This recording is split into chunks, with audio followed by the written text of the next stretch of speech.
नमस्कार दोस्तों, king of reasoning YouTube channel पर आप सभी का स्वागत है। मैं हेमराज चंदेला।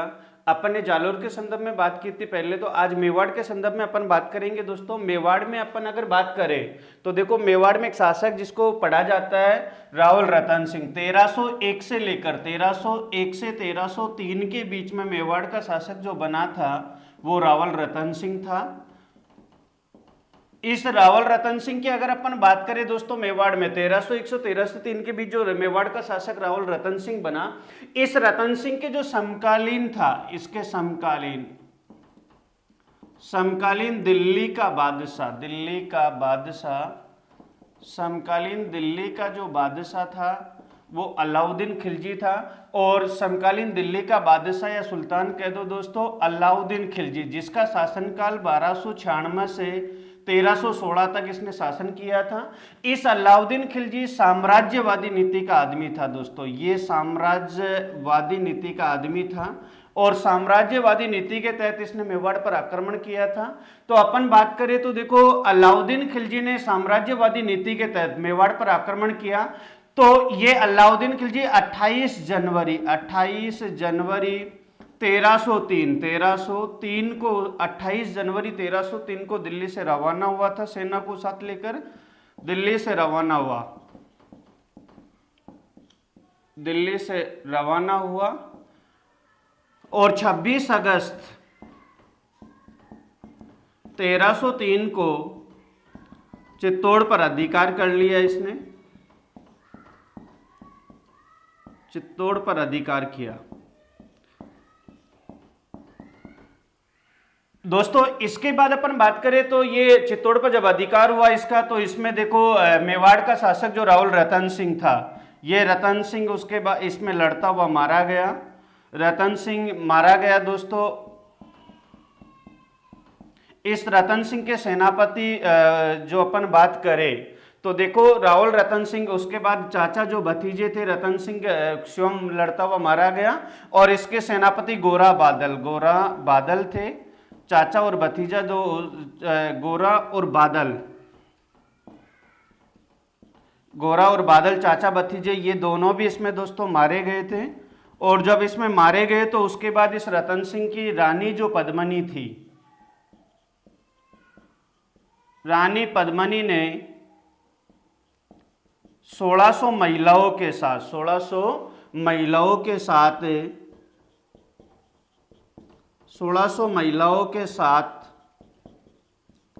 चित्तौड़ का ऐतिहासिक जौहर किया था।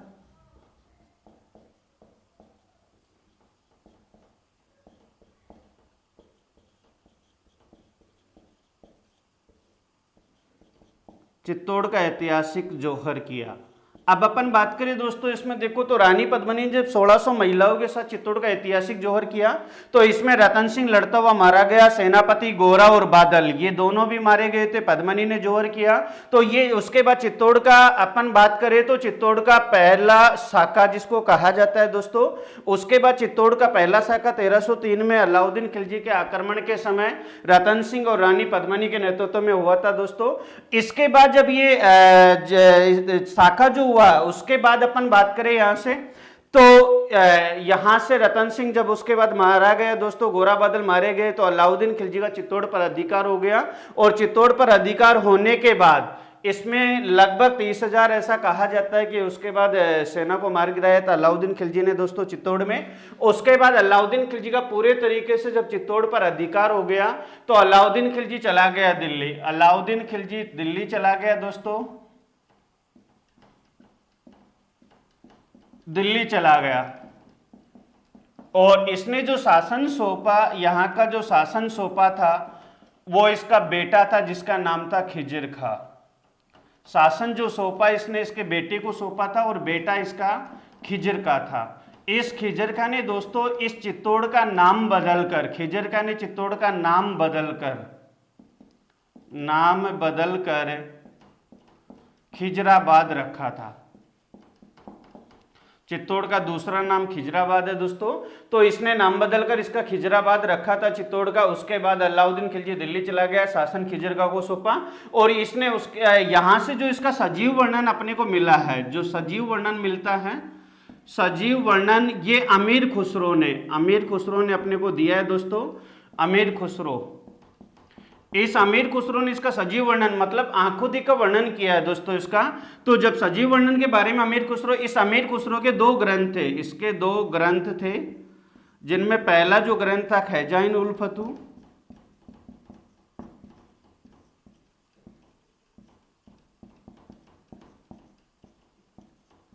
और दूसरा हो जाएगा तारीख ए अलाई।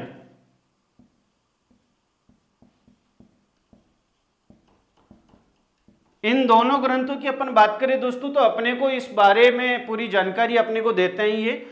इसके बाद शेरशाह सूरी का एक दरबारी कवि था दोस्तों, शेरशाह सूरी का दरबारी कवि था, कवि जिसका नाम था दोस्तों मलिक मोहम्मद जायसी, या मलिक जायसी मोहम्मद भी कह दो आप, मलिक मोहम्मद जायसी। इस मलिक मोहम्मद जायसी ने दोस्तों 1540 में उसके बाद अपन बात करें तो एक ग्रंथ लिखा था उसके बाद जिसका नाम था पद्मावत ग्रंथ का नाम था दोस्तों पद्मावत, पद्मनी के नाम पर ग्रंथ का नाम पद्मावत रखा था इसने, और ये अवधी भाषा में ये ग्रंथ लिखा गया था दोस्तों। तो अब इस ग्रंथ देखो यहां तक की बातें अपन मेवाड़ के संदर्भ में अगर बात करें तो रतन सिंह के समय एक तरफ तो अपन बात करें तो अलाउद्दीन खिलजी ने साम्राज्यवादी नीति के तहत चित्तौड़ पर आक्रमण किया, लेकिन अगर दूसरी तरफ अगर बात करें तो अमीर मलिक मोहम्मद जायसी का जो ग्रंथ पद्मावत है ये अपने को अलग जानकारी देता है इसके बारे में। एक तरफ तो अमीर खुसरो ने अलग बातें कह रहा है दोस्तों, दूसरी तरफ मलिक मोहम्मद जायसी ने इसके बारे में अलग बातें की है। तो देखो अब अपन आगे बात करेंगे मलिक मोहम्मद जायसी के अनुसार कि इसने अपने को यहाँ के बारे में क्या चर्चाएं की है। यस दोस्तों, अपन बात करें तो देखो मलिक मोहम्मद जायसी के अनुसार जो बात की अपन ने, तो देखो ऊपर जो बात की है मलिक अपन अमीर खुसरो के अनुसार बात कर रहे थे कि ऐसे से अलाउद्दीन खिलजी ने चित्तौड़ पर आक्रमण किया, रतन सिंह मारा गया, सेनापति गोरा बादल मारे गए और रानी पद्मनी ने जौहर किया। दोस्तों दिमाग में क्वेश्चन आ रहा होगा सर जौहर क्या होता है, केसरिया क्या होता है, तो इनकी अगर अपन बात करें शाखा क्या होता है, तो देखो केसरिया जौहर वगैरह इसकी बात ओरली में आपको बता देता हूं, बाकी फिर टॉपिक के साथ बात करेंगे अपन। तो देखो रानियों द्वारा समूह में उसके बाद समूह में अग्निकुंड या जलकुंड को समर्पित होना जौहर कहलाता है, और जब राजा या सैनिक सिर पर बाना या केसरिया रंग का सापा धारण करके लड़ता हुआ वीर गति को प्राप्त हो जाए तो उसको केसरिया कहा जाता है। दोस्तों ये अपने आप में आधा होता है और ये भी अपने आप में आधा होता है, जब ये दोनों मिल जाए तो केसरिया भी हो और जौहर भी हो तो आप इनको मिलकर दोनों को मिलाकर अपन शाखा कह देंगे। क्या कहेंगे दोस्तों, शाखा कहेंगे अपन। तो इस प्रकार जैसे जैसलमेर के 2.5 शाखे पढ़े जाते हैं दोस्तों, तो वहां केसरिया हुआ, बाद में जौहर नहीं हुआ लुनकन सिंह के समय, तो अपन इनकी बात अपन करेंगे दोस्तों इसमें। अब देखो मलिक मोहम्मद जायसी के अनुसार अपन बात करें दोस्तों, तो मलिक मोहम्मद जायसी अपना मत रखता है इसमें कि 1540 का जो इसका ग्रंथ पद्मावत था जो अवधी भाषा में लिखा गया, इस ग्रंथ में देखो मलिक मोहम्मद जायसी ने अलग बातें कही है दोस्तों अमीर खुसरो से, और अलग बातों के संदर्भ में अपन बात करें दोस्तों यहां से, तो देखिए बोर्ड पे अपन जैसे यहां से देखो अब जो रानी जो ग्रंथ पद्मावत लिखा गया था वो रानी पद्मनी के नाम पर लिखा गया था दोस्तों। रानी पद्मनी ये रहने वाली सियल द्वीप की रहने वाली थी दोस्तों, सियल द्वीप श्रीलंका में है, सियल द्वीप श्रीलंका की रहने वाली थी दोस्तों ये रानी पद्मनी। उसके बाद अपन बात करें यहां से इसमें देखो तो ये सियल द्वीप श्रीलंका की रानी पद्मनी रहने वाली थी दोस्तों। यहाँ का राजा गंधर्व सेन कौन था दोस्तों, रानी पद्मनी का पिता कह दो, उसके बाद राजा गंधर्व सेन था इसका पिता गंधर्व सेन हो जाएगा। माता इसकी चंपावती थी, माता चंपावती। तो अपन दोस्तों अब इसके बारे में बात करें, देखो रानी पद्मनी का रतन सिंह का मामला क्या है इसमें, तो रानी पद्मनी जब सियल द्वीप श्रीलंका में रहती थी दोस्तों तो ये इसको हद से ज्यादा इस रानी पद्मनी को पक्षियों से प्रेम था दोस्तों, और इसने एक हीरामन नाम का तोता, हीरामन नाम का एक तोता था दोस्तों, इस हीरामन नाम का जो तोता था इसको महलों में रखा करती थी ये। और एक दिन दोस्तों ये तोता महलों से उड़कर पास में महलों के पास जंगल था, जंगल में चला गया। और जब जंगल में गया तो जंगल में शिकारी रहते हैं। शिकारी ने इस तोते को पकड़ लिया दोस्तों। शिकारी ने जब इस तोते को देखा तो तोता प्यारा सुंदर था और आपस में टॉकिंग बातें भी करता था दोस्तों। तो शिकारी इस तोते को बेचने की तलाश में निकल गया, भाई अपने को अच्छे पैसे मिल जाएंगे। तो बेचने की जब तलाश में निकला तो दोस्तों इस शिकारी से इस तोते को राघव चेतन ने खरीदा। किसने खरीदा दोस्तों? राघव चेतन नाम का ब्राह्मण था। इस राघव चेतन ने इस तोते को इस शिकारी से खरीद लिया दोस्तों। और जब राघव चेतन के पास आया तो ये जो राघव चेतन था दोस्तों, ये रतन सिंह के दरबार में उसके बाद मंत्री था ये। तो रतन सिंह के दरबार में रहा करता था दोस्तों मेवाड़ में। तो अपन बात करें तो एक दिन राघव चेतन है रतन सिंह के साथ बैठा हुआ था। तो राघव चेतन कहने लग गए रतन सिंह से, बोले भाई साहब मैंने तोता खरीदा और इतना प्यारा सुंदर है और आपस में बातें भी करता है। तो रतन सिंह कहने लग गया, बोले यार ऐसा तोता हमें भी बताओ दे कि इतना सुंदर ये बातें भी करता है, ऐसा थोड़ी हो सकता है। तो उसके बाद अगले दिन दोस्तों ये ब्राह्मण जो है इस राघव चेतन ने इस तोते को महलों में लेकर चला गया। अगले दिन जब रतन सिंह ने देखा तो वास्तव में तोता प्यारा सुंदर था और आपस में बातें भी करता था। तो रतन सिंह कहने लग गया, बोले यार राघव चेतन कोई बात नहीं, इस ब्राह्मण को तो ये इस तोते को तो यही महलों में छोड़ दे, दिन भर आप भी यही रहते हो, बोले यही महलों में रहने दे। तो राघव चेतन ने कहा ठीक है भाई साहब कोई बात नहीं, यहाँ महलों में रख लो इसको। तो इस प्रकार दोस्तों ये हीरामन नाम का तोता सियालदीप श्रीलंका से कहां पहुंच गया दोस्तों? चित्तौड़ में पहुंच गया। चित्तौड़ जब महलों में रहने लगा तो एक दिन सुबह सुबह रतन सिंह महलों में राजगद्दी पर बैठा हुआ था। जब तो तोता इसके साइड में आकर बैठ गया और कहने लग गया, बोले गुड मॉर्निंग रतन सिंह। तो रतन सिंह ने कहा, बोले ठीक है गुड मॉर्निंग। उसके बाद 2 मिनट बाद फिर कहने लग गया, बोले सुन रतन सिंह, सियालदीप श्रीलंका में राजा गंधर्व सेन की पुत्री कौन है? पद्मनी है। तो रतन सिंह कहने लग गया, बोले यार सुबह सुबह क्यों दिमाग खराब करता है। उसके बाद तोता फिर चुप हो गया दोस्तों। उसके बाद तोता 2 मिनट बाद फिर कहने लग गया, बोले सुन रतन सिंह, रानी पद्मनी जब पानी पीती है तो गले से पानी उतरता हुआ दिखाई देता है। दोस्तों इस हीरामन नाम के तोते ने रानी पद्मनी की सुंदरता का बखान किसके सामने कर दिया? रतन सिंह के सामने। तो रतन सिंह टेंशन में आ गया, बोले यार कम से कम एक बार अपन भी देखिए कि कोई आदमी इतना सुंदर थोड़ी हो सकता है। तो रतन सिंह दोस्तों इस रानी पद्मनी की झलक देखने के लिए मेवाड़ से कहां गया था दोस्तों? श्रीलंका गया था। तो देखो अब राजकुमार था, राजा था, ऐसे ही किसी के घर थोड़ी जा सकता है। तो उसके बाद दोस्तों इस रतन सिंह ने जोगी का वेश धारण किया था। दोस्तों जब रतन सिंह श्रीलंका के लिए रवाना होता तो जोगी का वेश धारण किया और हाथ में चिमटा लेकर मेवाड़ से श्रीलंका के लिए रवाना हो गया। और श्रीलंका में दोस्तों राजा गंधर्व सेन के द्वार पर जाकर नाथ भर्तृहरि की जय। दोस्तों जोगी बन के द्वार पर पहुंचा। जैसे ही भिक्षा डालने के लिए दासी गंधर्व सेन के महलों से उतर कर आ रही थी तो इस जोगी पर नजर पड़ गई किसकी दोस्तों? गंधर्व सेन की। गंधर्व सेन ने देखा तो लगा कि यार ये जोगी कोई नया आदमी आज आया है। तो इस गंधर्व सेन ने दोस्तों उस दासी को रोक दिया और भिक्षा डालने खुद कौन आ गया? गंधर्व सेन आ गया दोस्तों। गंधर्व सेन भिक्षा डालने आया, जोगी बन के कौन गया था? रतन सिंह। तो गंधर्व सेन कहने लग गया, बोले जोगी कहां से आया है? बोले साहब यहीं आसपास से आया हूं, भिक्षा डाल दो अगले द्वार जाऊंगा। तो उसके बाद गंधर्व सेन कहने लग गया, बोले यार फर्जी आदमी लग रहा है, सही सही बता। क्योंकि दोस्तों आप भी जानते हो एक राजकुमार था, राजा था, सुंदर था, तो जोगी के कपड़े पहनाने से जोगी थोड़ी बन जाएगा। तो उसके बाद दोस्तों गंधर्व सेन कहने लग गया, बोले सही सही बता कहां से तू आया है और क्यों आया है।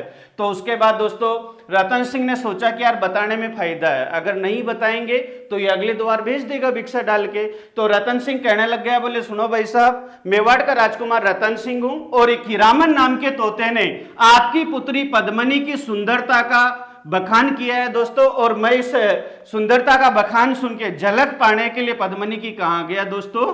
श्रीलंका। तो उसके बाद गंधर्व सेन ने सोचा कि यार चलो इतनी दूर से चल के आया है तो कम से कम एक बार पद्मनी की झलक तो दिखाई देते हैं इसको।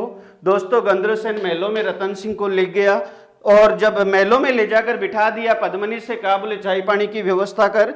तो पद्मनी ने जैसे ही चाय पानी बनाकर जिस रूम में बैठे हुए थे उस कमरे की दहलीज पर पद्मनी ने कदम रखा दोस्तों, तो वैसा का वैसा मामला जैसा कौन बता रहा था? हीरामन तोता। वास्तव में रानी पद्मनी इतनी सुंदर थी कि जब पानी पीती थी तो गले से पानी उतरता हुआ दिखाई देता था दोस्तों। तो अब चाय वाई तो कहां पीना था? रतन सिंह कहने लग गया गंधर्व सेन से, बोले ठीक है भाई साहब जब मौका मिले कभी तो आप भी चित्तौड़ आना घूमने उमने। तो गंधर्व सेन से इतना कहकर वहां से श्रीलंका से रवाना हुआ दोस्तों रतन सिंह। आते आते रतन सिंह कहने लग गया गंधर्व सेन से, बोले भाई साहब अभी मेरी भी उम्र ज्यादा नहीं है, समझ रहे हो आप, और कंवारा हूं, अगर कोई अच्छा सा रिश्ता आपकी नजर में मेरे लिए कोई आए तो आप मेरे को भी बता देना।